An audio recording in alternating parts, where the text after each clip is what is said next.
Hello dear students, आज PYQ trigonometry के लगाएंगे और हमारा आज का एजेंडा होगा हर क्वेश्चन में एक स्टूडेंट्स मिनिमम से मिनिमम 30 सेकेंड्स में इजीली ट्रिग्नोमेट्री के क्वेश्चन लगा सकता है।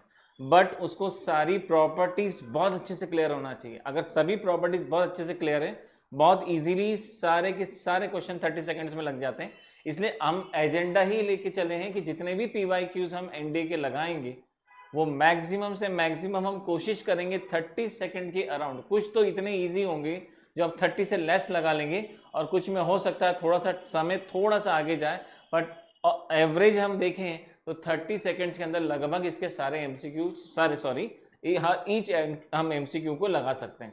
तो चलिए वीडियो को हम स्टार्ट करते हैं। हम PYQs लगाएंगे और चलिए यहाँ से हमने शुरू करा, लेकिन स्टार्ट करने से पहले आपको सबसे पहले आइडेंटिटीज बहुत अच्छे से क्लियर होना चाहिए। अगर ट्रिग्नोमेट्री की आइडेंटिटीज बहुत अच्छे से क्लियर है तो इजीली हम इन क्वेश्चंस को आसानी से लगा सकते हैं। तो चलिए स्टार्ट करते हैं और लेते हैं इसका पहला क्वेश्चन। देखिए फर्स्ट क्वेश्चन में दे रखा है what is the cos 20 plus cos 100 plus cos 140। जब भी क्वेश्चन आए तो सबसे पहले ऑप्शन को चेक करें। ऑप्शन में ये समझ में आ रहा है कि ये पूरा कैंसल आउट मतलब सिंप्लीफाई हुआ होगा और इसका एक न्यूमेरिकल आंसर आया है। आपको भी एक काम करना है, इसको सिंप्लीफाई करना है। जब एंगल 90 से कम हो तो उसको चेंज ना करें, लेकिन जब 90 से बड़ा हो, जैसे ये 100 और 140 है, तो यहाँ पे लगा दीजिए 180 प्लस माइनस का थीटा और यहाँ लगा दीजिए 90 प्लस थीटा। तो ये क्या हो जाएगा, रिड्यूस हो जाएगा। तो हमको सबसे पहले टेक्निक क्या लगाना है कि जब भी क्वेश्चन आएगा आपको यहाँ पे इसको क्या करना है, रिड्यूस करना है और रिड्यूस करके इसको सिंपल फॉर्म में कन्वर्ट करना है। चलिए तो अब हम इसको स्टार्ट करते हैं, रिड्यूसिंग करते हैं इसको। सो डियर देखिए मैंने यहाँ पे ये फॉर्मूलेस लिख दिए हैं और सबसे पहले हम कन्वर्ट करेंगे 100 को। तो ये रहा हमारे पास में 100 और ये हो जाएगा cos 90 प्लस थीटा मतलब 10 डिग्री, और ये आपको लिखा हुआ है मैंने यहाँ पे माइनस का थीटा, मतलब यहाँ से हमें मिलेगा माइनस का साइन 10 डिग्री। इसको सॉल्व करेंगे तो ये आ जाएगा cos 180 माइनस का 40 और ये आ जाएगा माइनस का cos 40। तो इस प्रकार से हमको ये फॉर्मूला यहाँ से मिल जाएगा। अब आपको क्या करना है, थोड़ा सा इसको अरेंज कर दीजिए।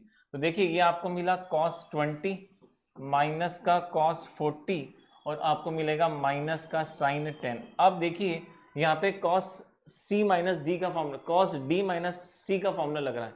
तो फॉर्मूला जैसे ही हम लगाएंगे यहाँ से मिलेगा 2 साइन c प्लस डी, मतलब 40 प्लस 20 60, उसको डिवाइड करा 2 से तो निकल के आएगा 30 डिग्री। और 40 में से 20 जाएगा तो बचेगा 20, उसको 2 से डिवाइड करेंगे तो वो आ जाएगा 10 डिग्री माइनस का साइन 10 डिग्री। आपके पास ऑलरेडी ये बचेगा। साइन 30 का वैल्यू हमको पता है 1/2 होता है, 1/2 से 1/2 कैंसिल हो जाएगा। तो देखिए आपके पास बचेगा साइन 10 प्लस का और ये माइनस का साइन 10 कैंसिल कर दीजिए। ऑप्शन डी इसका कितना होगा, करेक्ट हो जाएगा। तो देखिए पहला क्वेश्चन हमने करा, सिर्फ अगर प्रॉपर्टीज पता थी तो ये क्वेश्चन बहुत इजीली सॉल्व किया जा सकता था। दूसरा क्वेश्चन भी देखिए बहुत इजीली सॉल्व हो जाएगा। सेकंड क्वेश्चन में आपको क्या दे रखा है, उसने बोला है साइन स्क्वायर 3 पाई, कॉस स्क्वायर 4 पाई और कॉस 10 स्क्वायर 5 पाई। सबके ऑप्शन में देखिए आपको 0 1 2 3 दिख रहा है, मतलब ये भी सॉल्व हुआ होगा। सबसे इंपॉर्टेंट बात ये है कि साइन चाहे सिंगल टाइम्स पाई हो, चाहे साइन 2 टाइम्स पाई हो या 3 टाइम्स पाई हो, इसका आंसर 0 ही होता है। तो ये यहां से दे देगा आपको 0। सिमिलरली 10 का भी सेम नेचर होता है, 10 पाई हो तब भी 0, 10 2 पाई हो तब भी 0, 3 पाई हो तब भी 0, ये हमेशा 0 होता है। यहाँ पे 5 पाई था, ये भी कितना हो जाएगा 0। लेकिन कॉस जो होता है वो पाई पर देता है माइनस का 1, लेकिन अगर उस पर 2 पाई आ जाए तो वो दे देता है प्लस का 1। इसमें यही अंतर होता है। तो हमारे पास में अगर 3 पाई होगा तो माइनस का 1 आ जाएगा, 4 पाई हो जाएगा तो प्लस का 1 हो जाएगा। और सर यहाँ पे हमें दे रखा है 4 पाई, इसका मतलब 1, और 1 का स्क्वायर करेंगे देखिए तब भी कितना आना है, 1 ही आना है। तो इसका देखिए ऑप्शन क्या हो गया, सेकंड करेक्ट हो गया। अब हम लगाते हैं तीसरा क्वेश्चन। तीसरे क्वेश्चन में थोड़ा सा आपको कैलकुलेशन करना पड़ेगा। इसमें दे रखा है cot 240 है ना, 224, इसको 180 प्लस थीटा में ब्रेक करेंगे, इसको करेंगे 180 माइनस थीटा में, यहाँ इसको ब्रेक करेंगे 180 प्लस थीटा में और इसको करेंगे 360 माइनस थीटा में। इन सब की प्रॉपर्टीज में यहाँ पे मेंशन कर देता हूँ और इसको सिंप्लीफाइड करके फिर हम इसको आगे कंटिन्यू करते हैं। So dear students, cot 180 plus theta plus का cot थीटा फोर्थ क्वाड्रेंट में पॉजिटिव होता है।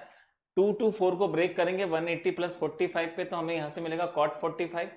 cot 134 को हम सॉल्व करेंगे 180 माइनस 46, तो माइनस का cot 46 देखिए माइनस माइनस प्लस हो जाएगा। सिमिलरली cot 180 प्लस 46, ये रहा 2 to 6 को ब्रेक करा, पॉजिटिव मिल गया। थर्ड क्वाड्रेंट में cot पॉजिटिव होता है। और 16 को हमने ब्रेक करा, 360 माइनस 44 और देखिए माइनस का कॉट 44 हो गया। अब लास्ट आपको क्या करना है, देखो सिंप्लीफाई करना है, सभी एंगल्स की हमें वैल्यू तो नहीं पता है, इसको हम cos theta by sin theta में कन्वर्ट करेंगे, जहां जहां आपको कॉट दिख रहा है इसका एलसीएम लेंगे, अगली स्टेप में हमको आंसर मिल जाएगा। तो हम सबसे पहले इसको ब्रेक कर रहे हैं, उसके बाद इसका एलसीएम लेंगे और फिर हम इसका आंसर निकालते हैं। सो डियर स्टूडेंट्स, इसको जैसे ही मैंने एलसीएम लिया तो ये एलसीएम देखिए हमें यहाँ पर मिल गया इस फॉर्म के अंदर, इसको कॉस और साइन में कन्वर्ट करते गए। आप जैसे ही एलसीएम लेंगे तो देखो सबसे अच्छी बात ये कि यहाँ पे हमें मिल रहा है sign A cos B plus cos A sine B, मतलब ऊपर आपको मिल रहा है साइन ए प्लस बी का फॉर्मूला। तो 46 प्लस का आप 44 करेंगे 90 आ जाएगा, और साइन 90 1 होता है। नीचे देखिए थोड़ी सी गड़बड़ है, गड़बड़ क्या है कि ये फॉर्मूला दे रखा है साइन a माइनस बी का, लेकिन दिक्कत ये आ रही माइनस है तो माइनस कॉमन निकाल दीजिए, और जैसे ही आप माइनस कॉमन निकालेंगे तो ये फॉर्मूला आपको मिल जाएगा साइन a माइनस बी का, मतलब 46 में से इस बार कौन माइनस होगा 44। ऊपर से आपको कितना मिलेगा 1 मिलेगा, नीचे से मिलेगा साइन 2, साइन 2 को लिखेंगे माइनस का कोसेक 2, तो फाइनल आंसर आपको मिल जाएगा माइनस का कोसेक 2, क्योंकि 1 अपॉन साइन जो होता है वो कोसेक होता है। तो ये आपका आ गया नेक्स्ट आंसर। चलिए अगला क्वेश्चन लगाते हैं। इस क्वेश्चन के अंदर आपसे बोला गया है कि इसको सिंप्लीफाई करें और इसमें से ऑप्शन निकालें। अब देखिए सबसे इंपॉर्टेंट बात है, इसके हर जगह ऑप्शंस में ट्रिग्नोमेट्रिकल फंक्शन है, मतलब ये क्वेश्चन न्यूमेरिकल आंसर नहीं देगा। अब आपको करना क्या है, सिंप्लीफाई करना। तो एक काम करिए, इसका इसमें एलसीएम ले लीजिए और इसका इसमें, कहने का मतलब है पूरे एक्सप्रेशन को आप एलसीएम ले लीजिए। तो जैसे हम एलसीएम लेंगे तो हमें मिलेगा 1 प्लस साइन ए का whole square minus 1 minus sine A का हमें यहाँ पे मिल जाएगा 1 माइनस साइन ए, और इसका क्या हो जाएगा होल स्क्वायर, और पूरे के नीचे आ जाएगा 1 माइनस साइन ए इंटू में 1 प्लस साइन ए। अब आप जानते हैं नीचे तो आपको मिल जाएगा 1 माइनस साइन स्क्वायर है, मतलब कॉस स्क्वायर है। जैसे आप इसको ओपन करेंगे तो ये हो जाएगा 1 साइन स्क्वायर ए प्लस का 2 साइन ए, यहाँ से मिला, माइनस कॉमन है इसलिए जैसे ही ब्रैकेट ओपन होगा सब चीज माइनस की हो जाएगी, 1 ये भी माइनस का साइन स्क्वायर ए हो जाएगा, और माइनस इस बार सॉल्व करने पे हो जाएगा 2 साइन ए। अब आप जानते हैं नीचे आपको क्या मिला है 1 माइनस साइन स्क्वायर है, मतलब कितना कॉस स्क्वायर है, ये कैंसिल ये कैंसिल ये कैंसिल ये कैंसिल, आपके पास मिलेगा 4 बार कितना साइन है, और नीचे आपको मिला है कॉस स्क्वायर है, जिसको कॉस है इंटू कॉस है मैंने फॉर्म में लिख दिया है, तो साइन बाय कॉस आपको मिलता है 10a, तो ये हो जाएगा, और 1 अपॉन साइन कितना बन जाएगा सेक ए हो जाएगा। तो चलिए ऑप्शन चेक करते हैं। तो 4 बार हमको मिल रहा है सेक ए 10 है, देखिए ऑप्शन सी क्या हो गया, करेक्ट हो गया। आप तो टाइम नोटिस चेक करें कि हम कितने शॉर्ट टाइम में क्वेश्चन को लगा रहे हैं। अगला क्वेश्चन भी बहुत इजी है, 10 सेकंड में तो पूरा क्वेश्चन खत्म हो जाएगा। हमसे बोला गया ए प्लस बी प्लस सी का नेट वैल्यू कितना आता है, वो सर वो 180 होता है। तो बताइए इस एक्सप्रेशन को सॉल्व करेंगे तो आंसर कितना आएगा, वेरी इजी। आप ए प्लस बी की जगह क्या लिख सकते हैं, तो ये लिखा ए प्लस बी, सी को बाहर कर दीजिए, तो आपके पास हो जाएगा कॉस 180 माइनस का सी, ये यहाँ से प्लस का कॉस सी में कोई चेंज ना करें। अब आपको सिर्फ आइडेंटिटी पता होना चाहिए, कॉस 180 माइनस थीटा माइनस का कॉस थीटा, थीटा की जगह सी दिख रहा है और ये पॉजिटिव सी हो गया। अब तो आप भी समझ गए होंगे सर ये कैंसिल हो जाएगा और आंसर इसका कितना आ जाएगा 0। तो चलिए अगले क्वेश्चन पे लगाते हैं नेक्स्ट प्रॉब्लम। आप देखिए इन्हीं क्वेश्चन को हम कितने शॉर्ट टाइम में खत्म कर रहे हैं। सर हमको एक क्वेश्चन दे रखा है, तो इस क्वेश्चन को करने से पहले एक फॉर्मूला में लिख रहा हूँ यहाँ पे कि अगर tan square theta is equal to tan square alpha, अगर ऐसा कोई एक्सप्रेशन हम ट्रिग्नोमेट्रिकल सॉल्यूशन में पढ़ते थे तो उसका फॉर्मूला होता था theta is equal to n pi plus minus alpha. ये डायरेक्ट फॉर्मूला है, आपको डायरेक्ट ही लगाना है इस क्वेश्चन में। तो यही क्वेश्चन यहाँ पे दिखाई दे रहा है, यहाँ पे हमें दे रखा है tan स्क्वायर x और 1/3 को आप नीचे लेकर आ जाइए। 1/3 जैसे ही आप नीचे लाएंगे तो देखिए 1/3 की जगह मैं लिख सकता हूँ 10 पाई/3 का होल स्क्वायर। भाई ये आपको सॉरी पाई/3 क्या पाई/6, 10/30 का वैल्यू होता है 1/√3, स्क्वायर के कारण कैंसिल हो गया। इसका मतलब सर इस फॉर्मूले में और इस फॉर्मूले में अल्फा की वैल्यू तो इतनी आ रही है, तो थीटा के प्लेस पर आपको क्या दे रखा है x दे रखा है, तो आप x लगा दीजिए। तो x बराबर n पाई प्लस माइनस और ये कितना हो जाएगा पाई/6 मतलब 30 डिग्री।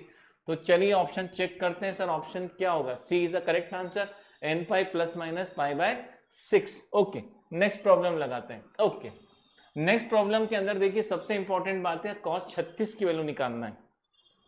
कुछ वैल्यूज ऐसी होती है जो हमें डायरेक्ट याद होना चाहिए, जैसे साइन 18 डिग्री की वैल्यू, ये आपको पता ही होना चाहिए कि √5 - 1 अपॉन, अदरवाइज आप ये क्वेश्चन ही नहीं कर पाएंगे। बट आपको जब सॉल्व करना है वो करना है cos 36। तो देखिए यहाँ पे मैं आपको यही सलाह दूंगा, अगर cos 36 की वैल्यू याद है तो √5 + 1/4 होती है, ये इसका वैल्यू होता है। फिर भी अगर आपको एटलीस्ट 18 की वैल्यू याद है तो आप बहुत इजीली सॉल्व कर सकते हो। तो आपको ये पता है cos 2 थीटा का फॉर्मूला होता है 1 माइनस साइन स्क्वायर थीटा। बहुत आसानी से इस क्वेश्चन को हम सॉल्व कर सकते हैं। तो cos 2 थीटा मतलब ये हो गया 36 से हो गया 1 माइनस साइन 18, और साइन 18 की वैल्यू देखिए, अगर ये आपको वैल्यू याद है तो ही आप इस क्वेश्चन को कर पाएंगे, नहीं तो इसका डेरिवेटिव ही 5 मिनट का होता है। तो आप इसको वैल्यू को ड्राइव करेंगे तब आपको वैल्यू आएगी। तो आपको ये कुछ वैल्यूज तो पता ही होना चाहिए। जब आप इस कैलकुलेशन को सॉल्व करेंगे तो सर हमको √5 + 1 डिवाइडेड बाय 4 इसका डायरेक्ट आंसर मिल जाएगा, बट एटलीस्ट आपको 18 डिग्री का वैल्यू पता होना चाहिए, अदरवाइज आपको ये क्वेश्चन छोड़ना ही पड़ेगा। नेक्स्ट क्वेश्चन दे रखा है उसने, क्वेश्चन नंबर 8 कि साइन के अंदर मॉड है। देखिए मॉड का मतलब क्या होता है कि इसके अंदर जब इसको हम बाहर खोलते हैं तो एक बार ये प्लस में खुलता है और एक बार माइनस में। इसका मतलब इस क्वेश्चन के भी दो फेज होंगे। पहला फेज होगा साइन -x प्लस का कॉस -x, और एक हो जाएगा साइन x और प्लस का कॉस x। अब आपको पता होना चाहिए साइन माइनस थीटा जो होता है वो माइनस का साइन थीटा होता है, तो यहां से मिल जाएगा माइनस का साइन x और प्लस का कॉस x। ये पहला फेज आया। दूसरे फेज के अंदर तो देखिए कोई चेंज नहीं है, उसने एज इट इज बोला है। अब इस क्वेश्चन को देखते हैं। उसने हमसे बोला है कि अगर ये एक्सप्रेशन है तो ये हमेशा पॉजिटिव होना चाहिए, मतलब इस क्वेश्चन में कभी भी कोई नेगेटिव वैल्यू आना ही नहीं चाहिए, उसका कहना है। पर ये संभव ही नहीं है, इट इज इम्पॉसिबल। अगर मैं यहाँ पे वैल्यू पुट करता हूँ 180 प्लस थीटा की, और यहाँ पे मैं 180 प्लस थीटा की, या मैं एक काम करता हूँ यहाँ पे 135 डिग्री रखता हूँ तो साइन पॉजिटिव होता है, लेकिन 135 डिग्री रखने पे कॉस नेगेटिव होता है। तो देखिए ये तो ऑलरेडी प्लस का था लेकिन इसके आगे माइनस था, और ये माइनस हो जाएगा, तो माइनस होने के कारण पूरा आंसर तो माइनस में हो गया। पर उसका कहना है कि नहीं ऐसा नहीं है, हमेशा प्लस में रहेगा, तो ये फॉल्स स्टेटमेंट है। तो ये तो स्टेटमेंट सही नहीं हो सकता है। तो उसने हमसे यही पूछा था कि which above statement is the correct. तो चलिए पहला तो करेक्ट नहीं हो सकता। अब दूसरा देखते हैं, साइन स्क्वायर और sine x square plus cos x square. तो साइन एक्स स्क्वायर के अंदर प्लस कॉस एक्स स्क्वायर के अंदर भी आप सेम लॉजिक लगा सकते हैं कि यहां से अगर मैं वैल्यू रखूं और इसके अंदर मैं 180 प्लस थीटा की वैल्यू रखता हूं, मतलब एक्स के अंदर मैं ऐसा एंगल चूज करूं जो 180 से बड़ा आ जाए, तो 180 से बड़ा एंगल आएगा तो साइन तो नेगेटिव होता है, और कॉस भी क्या होता है, नेगेटिव होता है। इसका भले ही स्क्वायर हो लेकिन उसकी स्क्वायर की वैल्यू भी अगर 180 से ज्यादा आ रही है तो सॉल्व करने पे तो नेगेटिव आंसर आएगा। तो सर ये तो फिर से नेगेटिव बन जाएगा, और उसने बोला था कि नहीं ये पॉजिटिव होना चाहिए, तो सेकंड ऑप्शन भी नहीं है, ये नहीं है, मतलब D is a correct answer. इसका ना तो ए सही होगा और ना ही बी, ये कई बार पॉजिटिव होगा और कई बार नेगेटिव भी होगा। चलिए नेक्स्ट क्वेश्चन लगाते हैं। यहाँ पे कंसिडर द फॉलोइंग स्टेटमेंट, उसने बोला इस स्टेटमेंट को कंसिडर करें। Value of sine theta oscillated -1 to +1। बिल्कुल सही बात है, साइन थीटा का जो वैल्यू होता है वो 1 और -1 के बीच स्विंग करता है। हम एक काम करते हैं, इसका डायग्राम भी ड्रॉ कर लेते हैं। तो ये साइन एक्स का डायग्राम होता है। जैसे ही हम साइन एक्स का डायग्राम बनाते हैं, होप सो आपको डायग्राम आता होगा, नहीं आता तो कुछ चीजें हमें पता होनी चाहिए। तो साइन एक्स का मैक्सिमम वैल्यू +1 होता है और मिनिमम वैल्यू कितना होता है, -1 होता है। तो उसने बोला था साइन थीटा ऑसिलेट करता है -1 से +1, बिल्कुल सत्य बात है। सेकंड उसमें स्टेटमेंट उसने बोला कॉस थीटा जो होता है वो 0 से 1 पे ऑसिलेट करता है, रॉन्ग है। मैं कॉस थीटा का अगर आपके सामने डायग्राम ड्रॉ करूं यहाँ पे, तो ये कॉस थीटा का डायग्राम होता है, और कॉस थीटा की मैक्सिमम वैल्यू +1 होती है और मिनिमम वैल्यू -1 होती है। कहने का मतलब ये है कि स्टेटमेंट 1 करेक्ट है लेकिन सेकंड वाला करेक्ट नहीं है, तो फर्स्ट तो करेक्ट आ रहा है, इसका ए ही करेक्ट आंसर होगा, दोनों करेक्ट हो नहीं सकते, ये रॉन्ग आंसर है, ए इज द करेक्ट आंसर। तो देखिए अगर आपको ग्राफ का कंसेप्ट क्लियर है, आपको वैल्यूज क्लियर है, तो बड़ी आसानी से हम इन क्वेश्चन को लगा सकते हैं। चलिए नेक्स्ट प्रॉब्लम लगाते हैं। आई होप सो आपको समझ में आ रहा होगा, हम क्वेश्चंस लगाते जा रहे हैं। अब देखिए हम क्वेश्चन नंबर 10 पे आ गए, और बहुत इजी क्वेश्चन है। इस क्वेश्चन के अंदर हो सकता है आपको प्रॉपर्टी ना पता हो, तो मैं यहाँ पे आपको बताता हूँ कि अगर आपके पास साइन स्क्वायर ए है और माइनस का साइन स्क्वायर बी है, तो प्रॉपर्टी बोलती है कि इसकी प्रॉपर्टी जो होती है वो प्रॉपर्टी होती है साइन ए प्लस बी और इनटू में साइन ए माइनस बी। मतलब आपको एक बार प्लस लेके प्रोडक्ट करना है और एक बार माइनस लेके प्रोडक्ट करना है। अब जल्दी से देखिए, ये आपको ए दिखाई दे रहा है, 67 का डबल अगर हम निकालें 60, 134 और 1 ऐड करेंगे तो 135, मतलब ए निकल के आ गया 135 डिवाइडेड बाय 2। ऐसे ही अगर मैं यहाँ से बोलूँ बी का वैल्यू निकालें, 22 का डबल होता है 44, 1 ऐड करा तो होगा 45, मतलब ये हो गया 45/2। तो हमारे पास एक ए की वैल्यू आ रही है 35 डिवाइडेड बाई 2, बी की वैल्यू आ रही है 45 डिवाइडेड बाई 2, और इस एक्सप्रेशन को सर ऐसा लिखा जा सकता है क्योंकि ये डायरेक्ट प्रॉपर्टी है। तो चलिए आपके सामने इस क्वेश्चन को यहीं खत्म कर देते हैं। जैसे ही 135 हाफ और 45 हाफ को हम ऐड करेंगे तो देखिए आप भी जानते हैं 135 और 45 को जोड़ा 90 हुआ, 180, और 180 को 2 से डिवाइड करा तो सर कितना हो जाएगा sin 90, क्योंकि हम इन दोनों को ऐड कर रहे हैं। मैं लिख देता हूं यहाँ पे 135/2 प्लस का 45/2, जोड़ने पे देखिए 90 ही आएगा। और जब आप माइनस करेंगे यहाँ पे तो माइनस करने पे देखिए आपको कितना मिल जाएगा, यहाँ से मिल जाएगा 45 डिग्री, तो ये आपको मिल जाएगा 45 डिग्री। अब उसने एक्सप्रेशन हमें क्या दे रखा है, उसने दे रखा है यहाँ पे एक n है और वो n की वैल्यू क्या होनी चाहिए, 2 और 2 से बड़ी होनी चाहिए, राइट। और एक्सप्रेशन हमारे पास ऑलवेज कितना होना चाहिए, ग्रेटर देन 1 होना चाहिए। इसका मतलब एक काम करते हैं, अंदर का कैलकुलेटेड वैल्यू अगर हम निकालें तो सर यहाँ से तो 1 आ जाएगा और यहाँ से आ जाएगा 1/√2। तो अगर मैं n इंटू 1/√2 लिखता हूँ और n की सबसे छोटी वैल्यू उसने बोला 2 होगी और 2 से बड़ी, तो अगर मैं यहाँ 2 अप्लाई करता हूँ तो 2 इंटू 1/√2। अब आप देखिए इस 2 को भी आप लिख सकते हैं √2 इंटू √2, राइट। तो √2 इंटू √2 से एक √2 कट जाएगा तब भी एक √2 एग्जिस्ट करेगा। तो क्या √2 जो होता है उसका वैल्यू 1 से बड़ा होता है, ऑब्वियसली सर 1 से बड़ा होता है। तो ये स्टेटमेंट उसने बोला था कि हमेशा 1 से बड़ा होना चाहिए, एब्सोल्युटली राइट है। तो पहला स्टेटमेंट तो देखिए वेरीफाई कर जाएगा, यस सर। इस क्वेश्चन में जब भी हम सॉल्व करेंगे तो यहाँ से हमें 1/√2 मिलेगा और 1/√2 में जब भी हम n2 रखेंगे तो उसकी वैल्यू 1 से बड़ी ही आना है। दूसरी बात, उसने बोला था अगर x is any positive real number, अगर मान लीजिए x कोई पॉजिटिव नंबर है जो इसको एक्सप्रेस कर रहा है, इस घटना को, n आपका क्या है 2 और 2 से बड़ा है, तो क्या जरूरी है कि इसका उत्तर 1 से बड़ा होना चाहिए? कोई कंपलसरी नहीं है। अगर मैं n की वैल्यू 2 ले लूं और यहाँ पे मैं माइनस का 3/5 ले लूं, क्योंकि उसने बोला x कोई रियल नंबर है, पॉजिटिव नंबर है, सॉरी, तो पॉजिटिव नंबर ले लेते हैं। तो ऐसा कोई कंपलसरी नहीं है, ये मैंने 2 लिया और ये लिया मैंने 1/4, कैंसिल करूंगा तो इसकी वैल्यू आ जाएगी आधी, और इसने तो बोला इसका आंसर हमेशा 1 और 1 से बड़ा होना चाहिए, तो ये तो फॉल्स स्टेटमेंट हो गया। तो सर इस क्वेश्चन में अगर हम देखें तो सही स्टेटमेंट क्या है, पहले वाला इज द करेक्ट आंसर, तो ओनली 1 इज द करेक्ट, बाकी इसका आंसर मैच नहीं करेगा। तो उसने यही बोला था which above statements are the correct, only 1 is the correct, other is the false. चलिए नेक्स्ट क्वेश्चन लगाते हैं। ये थोड़ा अच्छा स्टैंडर्ड क्वेश्चन था। इस क्वेश्चन को अगर हम सॉल्व करें, इस प्रॉब्लम को देखिए, हमको दे रखा है यहाँ पे 3 थीटा एक्यूट एंगल है, एक्यूट एंगल मतलब 0 से 90 के बीच, और ये आपको एक एक्सप्रेशन दे रखा है कि साइन 3 थीटा कॉस 2 थीटा के बराबर है। तो उसने बोला है इसका थीटा निकालिए और इसका थीटा जो है वो π/10 आना चाहिए, ऐसा उसका स्टेटमेंट है। चेक कर लेते हैं आता है कि नहीं आता है। तो अगर ये साइन 3 थीटा लिखा हुआ है और आपने 10th क्लास में पढ़ा है और 11th में ही पढ़ा है कि मैं इसको साइन 3 थीटा है, कॉस 2 थीटा को लिख सकता हूं मैं 90 - 2 थीटा, क्योंकि प्रॉपर्टी है cos sine 90 - theta cos theta. तो देखिए वही सेम एक्सप्रेशन है। ऐसा करने का फायदा क्या है, ऐसा करने का सिर्फ ये फायदा है कि हम दोनों रेशियो को कंपेयर कर सकते हैं उसके एंगल से। तो यहाँ से आ जाएगा 3 थीटा, यहाँ से आ जाएगा 90 - 2 थीटा, इसको बाहर कर दीजिए तो दोनों मिल के हो गए 5 थीटा π/2, 5 नीचे आ जाएगा तो थीटा की वैल्यू आ जाएगी π/10। तो उसने बोला था इसका थीटा जो है वो π/10 आना चाहिए, परफेक्टली उसका थीटा तो π/10 ही आ रहा है। तो पहला आंसर तो देखिए हमारा ये करेक्ट हो गया, ये तो लेकर आ गए। तो उसने बोला था इसमें से विच अबव स्टेटमेंट इज करेक्ट, तो पहला वाला तो देखिए करेक्ट हो गया। दूसरा चेक कर लेते हैं।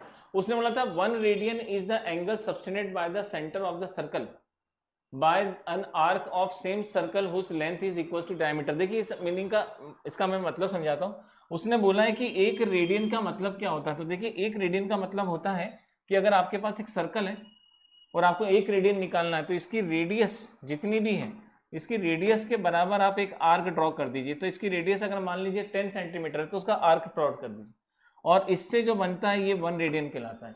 तो उसने रेडियस वर्ड इस्तेमाल नहीं करा, उसने यहाँ पे डायमीटर वर्ड इस्तेमाल करा है कि अगर 1 रेडियन चाहिए तो उसकी आर्क डायमीटर के बराबर होना चाहिए, जो कि रॉन्ग स्टेटमेंट है, रेडियस के बराबर होना चाहिए। तो इसका मतलब सर सेकंड वाला तो फॉल्स हो जाएगा।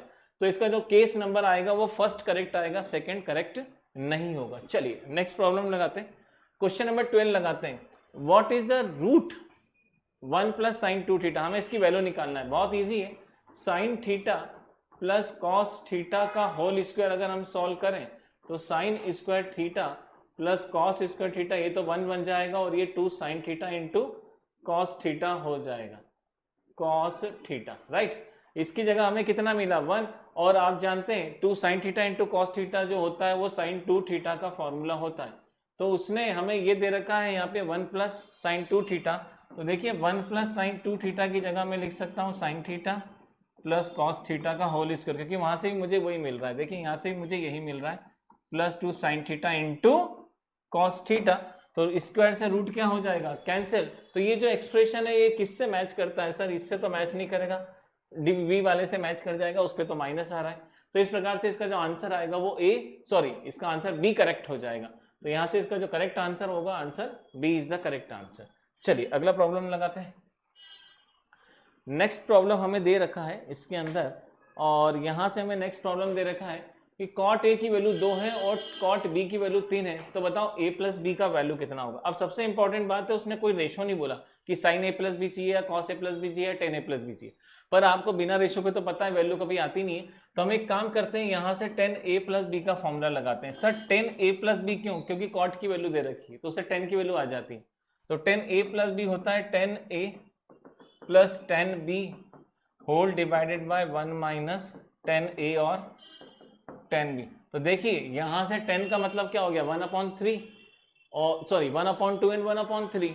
तो आप जैसे ही सॉल्व करेंगे यहाँ पे तो 10a प्लस बी बराबर ये हो जाएगा 1/2 1/3 और 1 माइनस 1/2 और 1/3। इस पूरे एक्सप्रेशन को सॉल्व करेंगे तो आपको ऊपर से मिलेगा 5/6 और नीचे से मिलेगा यहाँ से भी 5/6। 5/6 से 5/6 क्या हो जाएगा, कैंसिल। तो आपके पास आ गया 10a प्लस बी की नेट वैल्यू किसके बराबर, 1 के बराबर आ गई। तो इसका मतलब 1 को लिख सकता हूँ मैं 45 10 45 डिग्री, और a प्लस बी का आंसर कितना हो जाएगा 45 डिग्री, क्योंकि आप यहाँ पे लिख सकते हैं ना 10a प्लस बी बराबर पे 10 45। तो इससे इसको कंपेयर कर दीजिए, जैसे ही आप कंपेयर करेंगे तो आंसर कितना हो जाएगा आपका 45, जो आप ओरल भी सॉल्व कर सकते हैं। तो चलिए अगला क्वेश्चन लगाते हैं यहाँ। नेक्स्ट प्रॉब्लम है, देखिए अभी हमने क्वेश्चन लगाया था और एक क्वेश्चन दोबारा से निकल के आ गया, साइन स्क्वायर ए और कॉस साइन स्क्वायर बी वाला, अभी थोड़ी देर पहले ही लगाया।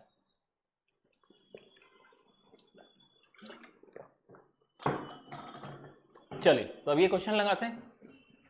आई होप सो आपको फॉर्मूला पता होगा, साइन ए प्लस बी इंटू साइन ए माइनस बी। तो जल्दी से एक बताइए 66 का डबल कितना हो गया, वही हो गया 34 35। आई थिंक ये क्वेश्चन तो मैं देख लेते हैं इसमें तो ऑप्शन क्या है। तो 120 134 135, तो ये हो जाएगा साइन स्क्वायर 135/2 माइनस 23 का डबल हम करें 46 और ये हो जाएगा 47। तो साइन स्क्वायर ये हो जाएगा 47/2। इसका फॉर्मूला होता है प्लस और माइनस में, तो एक काम करिए दोनों को ऐड कर दीजिए, 135 और 47/2 और 135 में से 47 माइनस कर दीजिए और अपॉन 2। तो देखिए जैसे ही ऐड करेंगे 130 170 177 182 यहाँ से निकल के आ जाएगा और यहाँ से हमारे वैल्यू निकल के आ जाएगी। तो एक काम करता हूँ मैं इसको कैलकुलेट कर देता हूँ इस वैल्यू को। सो डियर मैंने इसको सिंप्लीफाई करा तो मेरे को थोड़ा सा एरर मिल गया है, 135 लिख रहा था सर, ये तो 133 आएगा। तो इसको सॉल्व करने पे हो जाएगा 133 जो मैं 135 बोल रहा था। तो चलिए इसको a प्लस बी ऐड करते हैं तो ऊपर से मिल जाएगा 180 180 को डिवाइड करा 2 से तो आया 90 और साइन 90 होता है 1 और इनको माइनस करेंगे तो 86/2 आ जाएगा। तो इसको सॉल्व करने पे आ जाएगा सर साइन 43, पर सर ऑप्शन में तो कहीं पर भी साइन 43 नहीं दिख रहा है पर कॉस जरूर दिख रहा है। तो क्या साइन 43 को ऐसा लिखा जा सकता है कि 90 माइनस 47, बिल्कुल लिखा जा सकता है। और साइन 90 माइनस 47 कितना होता है, कॉस 47 होता है। इसका तो करेक्ट आंसर कितना होना चाहिए, कॉस 47। चलिए अगला क्वेश्चन लगा लेते हैं। नेक्स्ट प्रॉब्लम देखिए हमको कितना दे रखा है, नेक्स्ट प्रॉब्लम हमें दे रखा है cos 7x minus cos 3x, cos 7x minus का 2 टाइम्स ऑफ cos 5x और cos यहाँ पे मिल जाएगा cos 3x। तो एक काम करिए आप इसके अंदर sin c plus sin d लगा दीजिए और इसके अंदर cos c और cos माइनस का cos d वाला फॉर्मूला लगा दीजिए। तो हम इसको सिंप्लीफाई कर लेते हैं, राइट। सो देखिए इसको मैंने सिंप्लीफाई कर दिया है और cos c minus cos d का मैंने फॉर्मूला लिख दिया। यूजुअली बच्चों को याद नहीं होता है तो माइनस का sin c plus d/2 into sine c minus d/2। तो जैसे ही ऑपरेशन हम यहाँ पे लगाएंगे तो देखिए 7 + 3 10 डिवाइडेड बाय 2 5, 7 में से 3 गए 4 डिवाइड करा 2, तो यहाँ से मिला sin 2x, और इस पे लगाया sin c plus sin d का फॉर्मूला, तो 2 sin c plus d by 2 into cos c minus d by 2। Okay, और यहाँ से इस टर्म को एज इट इज लिखा हुआ है, और पूरे से देखिए मैंने 2 sin 5x कॉमन निकाल दिया है, तो फायदा क्या होगा, ये इससे हो जाएगा कैंसिल, 2 से 2 हो जाएगा कैंसिल। अब आपको करना कितना है, आपके पास बचा माइनस, तो माइनस का sin 2x और नीचे आपको मिला है cos 2x माइनस 1। अब देखिए cos 2x माइनस 1 में माइनस नीचे लेकर आ जाइए क्योंकि ये डायरेक्ट फॉर्मूला है, तो sin 2x और ये हो जाएगा 1 माइनस का cos 2x। sin 2x का हाफ एंगल फॉर्मूला लगाइए क्योंकि हर जगह देखिए हमको यहाँ पे x भी दिख रहा है 2x भी दिख रहा है, तो sin 2x को सॉल्व करते हैं तो 2 sin x इंटू में cos x, ये होता है sin x का फॉर्मूला, और ये होता है 1 माइनस cos 2x हो जाता है 2 sin स्क्वायर x। 2 से 2 कैंसिल हुआ, एक बार एक साइन से एक साइन कैंसिल हो जाएगा, तो cos अपॉन साइन बचेगा, और सर cos अपॉन साइन जो होता है वो तो cot होता है, तो देखिए इसका जो करेक्ट आंसर होगा वो कितना हो जाएगा, 20 का करेक्ट आंसर आ जाएगा। चलिए अगला क्वेश्चन लगाते हैं हम यहाँ पे, राइट। ओके, नेक्स्ट प्रॉब्लम लगा लेते हैं। सो डियर, ऑलमोस्ट आज हमने around 20 minutes, near about 20 minutes के अंदर लगभग हमने 16 क्वेश्चन के आसपास हमने, या 15 क्वेश्चन के आसपास हमने लगा लिए, राइट। सो इसी प्रैक्टिस को हमको कंटिन्यू करना है और क्वेश्चंस को आगे सॉल्व करते रहना। चलिए फिर नेक्स्ट वीडियो में मिलेंगे और अगली प्रॉब्लम फिर सॉल्व करते हैं, तब तक के लिए थैंक यू वेरी मच।